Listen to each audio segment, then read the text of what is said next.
When an 8-year-old boy with a terminal illness made a simple request to meet his lifelong hero, Clint Eastwood, his family never expected silence. They sent letters, emails, even pleaded with Hollywood insiders, but nothing came back. As months passed, hope began to fade. What they didn't know was that the legendary actor and director had never even seen their messages. And when Clint finally did, he didn't just make a phone call. He didn't just send a message. He did something. So unexpected, so cinematic that it became a story even Hollywood couldn't have scripted. Because in true Clint Eastwood fashion, he turned a dying boy's wish into the most unforgettable moment of his life, one that would change them both forever. The flickering light from the old television cast a soft glow across the living room. The familiar trumpet theme of the good, the bad, and the ugly filled the space. 8-year-old Tommy Carter sat curled up on the couch, his frail frame wrapped in a thick blanket, fingers clutching a toy revolver that had long since lost its shine. Beside him, his father, Mark, watched with a quiet smile, glancing down every so often to see the pure awe in his son's eyes.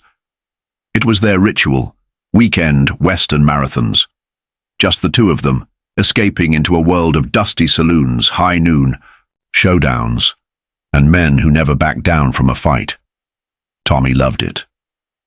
He loved the drama, the grit, the legends who walked through danger without flinching, but more than anything he loved one man above the rest, Clint Eastwood. To Tommy, Clint wasn't just an actor, he was a symbol of strength, of standing tall, no matter what life threw at you. And Tommy, more than anyone, needed that kind of inspiration. Diagnosed with a terminal illness, doctors weren't sure how much time he had left, but that didn't stop him from dreaming. "Dad," he whispered one night, eyes still glued to the screen, "do you think Clint Eastwood would ever talk to me?" Mark felt his throat tighten. He knew his son's world was shrinking. The hospital, visits were getting more frequent, the treatments more exhausting. But hope? That was something no doctor could take away. So he made a promise. "I don't know, buddy, but we'll try." And they did. His parents sent letters, emails, messages, to fan pages, even handwritten notes addressed to Eastwood's production company. Days passed, then weeks, then months, still nothing. Tommy's mother, Sarah Carter, sat at the kitchen table, her laptop open, her phone buzzing with another unanswered call. She rubbed her temples, exhaustion settling deep in her bones. She had spent months trying to reach someone, anyone, who could get Clint Eastwood to notice her son. No response, not from his manager, not from his agency, not from his publicist. Meanwhile, Tommy's condition was getting worse. His once bright eyes grew dull with fatigue. His playful energy faded, and then, just when hope seemed all but gone, Clint Eastwood finally heard the story. And what he did next. No one saw it coming. Tommy's energy was fading, replaced by long, silent afternoons spent resting in bed. But even on his weakest days, he still watched Clint Eastwood's films, his little hands gripping the edge of the blanket as he whispered along with his favorite lines. "Go ahead, make my day."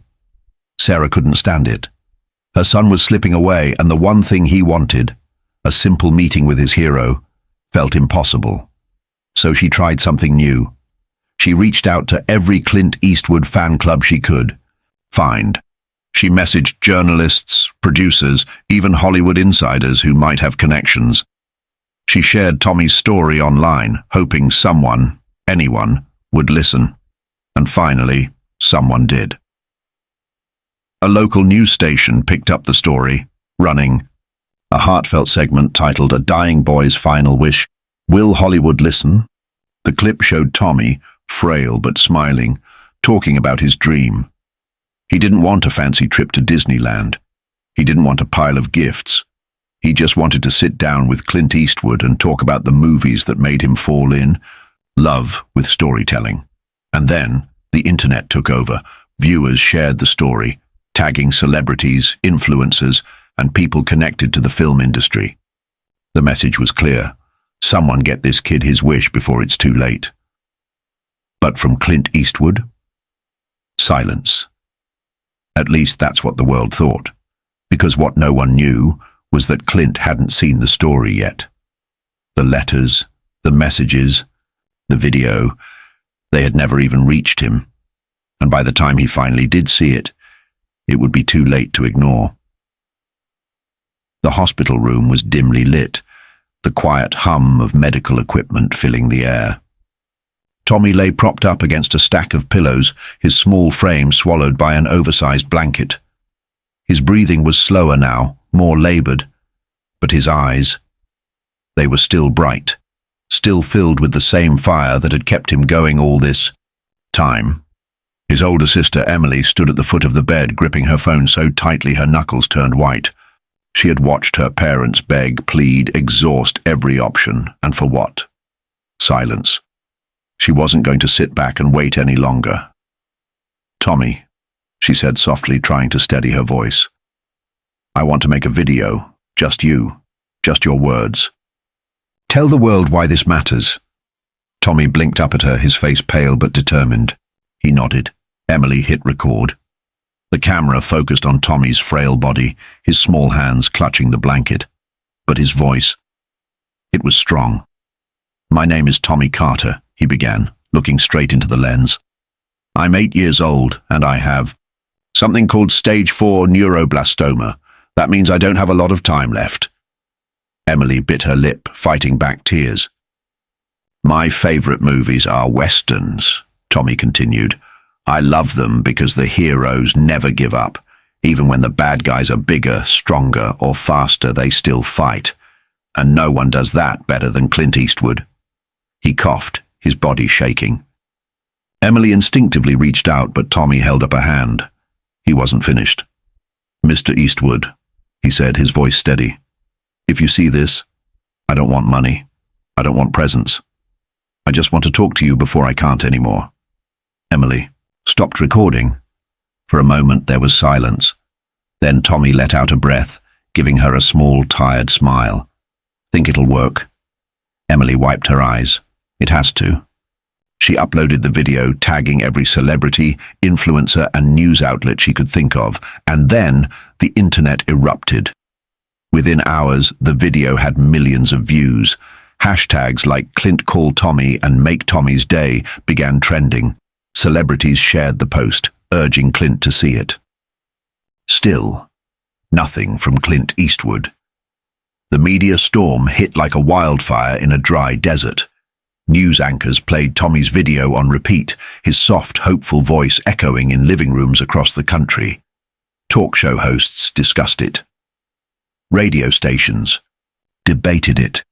And the headlines? Brutal. Hollywood legend snubs. Terminally ill fan. Too busy for a child. Clint Eastwood under fire. The cowboy who ignored a dying boy's wish. Thousands of comments flooded Clint Eastwood's social media. "This kid just wants a call. Is that too much to ask? Clint, you were our childhood hero. Don't let us down. If you don't answer, you're not the man we thought you were." But Clint, he still hadn't said a word. At first, the silence only fueled the outrage. People speculated why he hadn't responded. Some assumed he didn't care. Others thought he was just another out-of-touch celebrity, too busy with his own life to acknowledge a sick child. Then came the conspiracy theories. What if Clint never saw the video? What if his team is keeping it from him? Does anyone even know where Clint Eastwood is right now? The pressure kept building, and the longer he stayed silent, the worse it got. And then, one night, a paparazzi photo surfaced. A blurry image of Clint Eastwood leaving a private golf course, relaxed. Unbothered, the internet exploded. He has time to play golf but not call a dying kid. The backlash reached its peak. People were furious, demanding a response, calling for Clint to explain himself.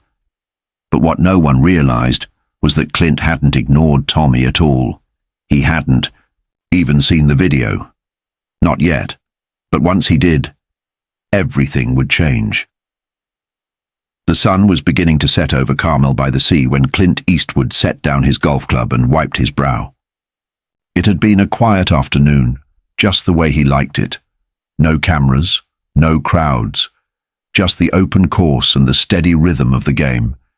He had no idea that, at that very moment, his name was being dragged through the mud on every news outlet in the country. Not until he returned to his office that evening did he notice something was off. His assistant Daniel stood stiffly by his desk, eyes darting toward Clint's computer screen, where hundreds of unread emails sat, each one with the subject line screaming Tommy Carter's name. Clint furrowed his brow. "What's all this?" Daniel hesitated. "Sir, there's something you should see." He pulled out his phone and pressed play. Clint watched in silence, as a frail little boy stared into the camera, his voice soft but filled with conviction. "My favorite movies are westerns. I love them because the heroes never give up, and no one does that better than Clint Eastwood." Clint's jaw tightened. His fingers curled into his palms as the boy's plea continued. "Mr. Eastwood, if you see this, I don't want money. I don't want presents. I just want to talk to you before I can't anymore." The video ended, but the weight of it hung in the room like a storm cloud. Clint exhaled slowly, setting the phone down. "How long has this been going on?" His voice was low, measured, but anyone who knew Clint Eastwood well could hear it. The quiet, dangerous kind of anger. Daniel swallowed hard. "A while, sir. A few months, actually. I didn't think it was important. You get thousands of fan requests every year, and I figured..." Clint's eyes snapped up, sharp and unwavering. "You figured wrong." The room fell into silence. Clint turned back to the screen, scrolling through article after article. Then, without another word, he picked up the phone.